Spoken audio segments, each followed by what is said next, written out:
Hello, fellow psychology and gamer nerds. My name is Brian Hamilton. Today we are going to be talking about the card game Once Upon a Time. Designed by Richard Lambert, Andrew Rillstone, and James Wallace, the game was published by Atlas Games in 1994.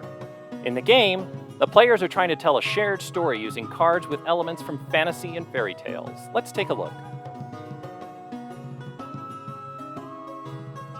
Each story card in the game has one of 5 elements: characters, things, places, aspects, and events. Elements are listed on the card along with a colorful illustrated marker. Players draw 5 story cards and 1 story ending. On their turns, players become storytellers and can play as many of their cards from their hand as they can to tell a story. For example, using the cards on the table, I might tell a story about a foolish husband who noticed one day a road running through a break in the wall surrounding his farm.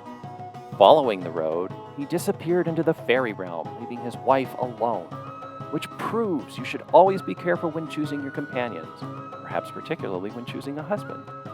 So long as storytellers can continue telling a coherent story using the cards from their hands, they can continue playing cards. If they can't think of a way to use their cards, storytellers can draw a card and pass their turn on to the next player. Other players can also influence the game. So for example, if a storyteller pauses for too long or introduces a nonsensical story element, the other players can force the storyteller to draw a card and pass their turn to the next player. While it's not in the rule book that comes with the game, I personally like to introduce an additional rule that if a story starts to run long and the storyteller hasn't played a card in a while, other players can object and force the storyteller to draw a card.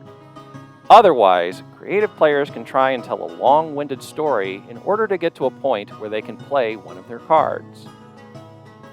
Another way that other players can influence the game is to interrupt. Whenever a player interrupts, the storyteller must draw a card and end their turn. One way to interrupt a story is using interrupt cards. These cards allow players to interrupt another player's turn, introducing a new element in the game. So for example, if a storyteller introduces a character such as a troll into the game, I might say that the troll is blind, and use my blind card here to interrupt and become the new storyteller. Players can also interrupt a story if the current storyteller introduces an element to the game that matches a story card in their hand. So for example, if a player mentions that the prince climbs out a window, I could use my window card to interrupt the story. Storytellers don't have to use the exact words written on a card for players to interrupt. For example, if the storyteller mentions that it's raining, I might use my storm card to say that it's a rainstorm. Play ends when a storyteller successfully plays all of their cards, including the ending card, and is declared the winner.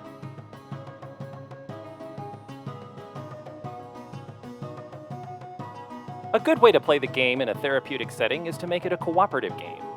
In this version, players are not able to interrupt one another. Instead, they each draw one ending card and play them face up on the table. Players then take turns as storyteller, introducing one new story element into the game on their turn. If a player is struggling to introduce a new story element, other players can make suggestions or the player can just skip their turn. Play continues until one player uses all of their cards and is able to complete one of the story endings face up on the table.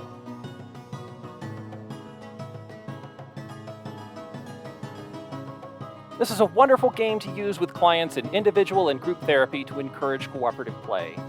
It also helps therapists get a sense of clients' personalities, their personal struggles, and their worldviews, since clients will often use the game's story elements to communicate themes that are reminiscent of issues they're dealing with in their daily lives.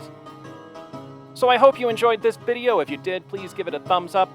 If you want to be notified when I upload new videos, please hit subscribe. Thank you for taking the time to watch this video, and I'll see you in therapy.